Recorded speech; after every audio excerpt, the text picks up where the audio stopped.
Coming up next, AARP.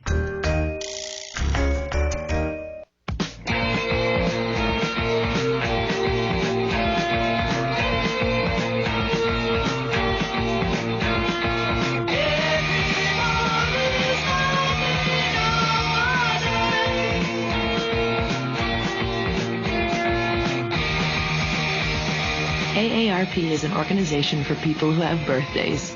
That's because what we do for all. Join us in championing your future and the future of every generation. Nana, when you think of retirees, do you think of food fights? Yes, totally. But considering there was an ad for AARP, which is for people over 50, right? That's the membership. Yeah, that's the membership. People who had 50 birthdays. 50 birthdays, that's right. I didn't think they showed enough older people. I mean, there might have been some, but they were just sort of I don't know, diminished by the fact that there was so much stuff going on. There's younger people and then there's even children in the commercial, which was strange to me because the over 50 crowd is the most underrepresented group ever on television under any circumstances. And this is one organization that could actually put these people and imagery forth for their ads. And by attempting to go mainstream, to be more inclusive, and by calling aging birthday instead, they actually sort of diminish the whole aging gracefully or aging and being happy component of it. And now it's just like a regular ad. Mm-hmm. It struck me that they're at that fork in the road where they can either fight the stereotype, which seems to be their mission, or exploit it and make an effective commercial.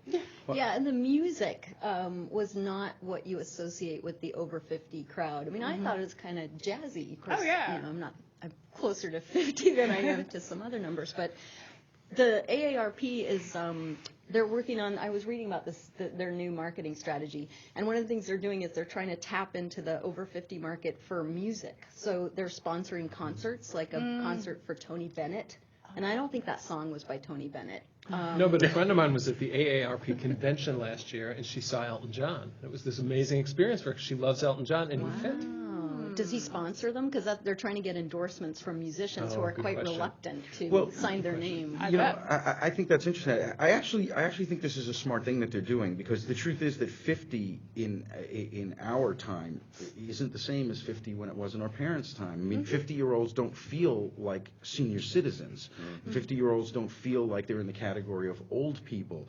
And what this is seeming to try to do, and I think to a certain degree accomplishes, is you can be 50 but not have an image of 50 that you think we will have of you at 50.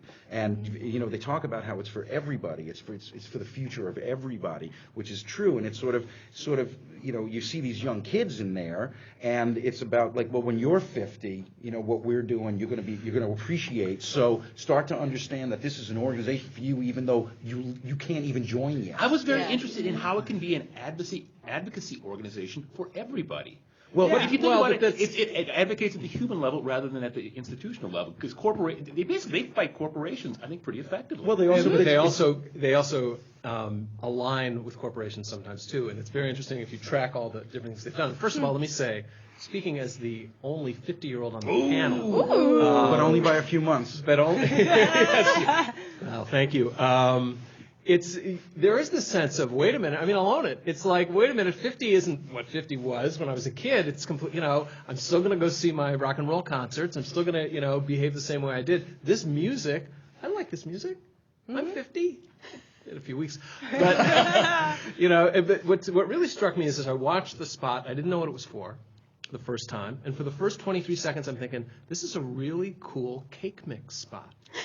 Because it was all about the cakes, and it was cool, and it had energy, and, you know, they're touching the frosting, and I thought, wow, this is so, Duncan Hines, Betty Crocker, whoever it is, it's really effective. You've rebranded again the way we make cakes. And then it was about AARP, which again I think is a rebranding piece for them. Oh yeah. And part of it is, instead of the retired persons organization, we're an advocacy organization. Yeah. Right. Yeah. You know, and I think So maybe that's originally I thought it was a problem that they don't sort of show any of the, like, what do they advocate for? What are their values? And I sort of looked at it and thought, well, I don't know if I would want to join that organization when I'm 50. I mean, who knows I don't even know what they stand for. Right. But maybe that's beside the point, because what you're saying is they just want to look cooler. and that that was really all they're because trying to because accomplish. 50-year-olds these days think of themselves as being cooler, and I think that's okay actually, but I do ask myself the question, what does this say about culture and society in the bigger picture, which is like, are we all in this sort of Peter Pan fantasy? Do we all want to resist growing up? And I, for one, am not the barometer. So. And AARP did get a reputation a decade or so ago as representing greedy geezers. I mean, it was all about fighting for Social Security and that sort of thing. But very interesting, from the inception of the organization, their motto was to serve, not to be served. And that's a pretty good motto for an organization. Well, interestingly, a lot of people don't realize this, but it actually is the single largest political lobbying group in America. The highest membership of any organization. There is not a single organization in America with a greater membership than AARP. Okay. Time for our exit question. Gorilla suits. Where might you wear a gorilla suit, Jim?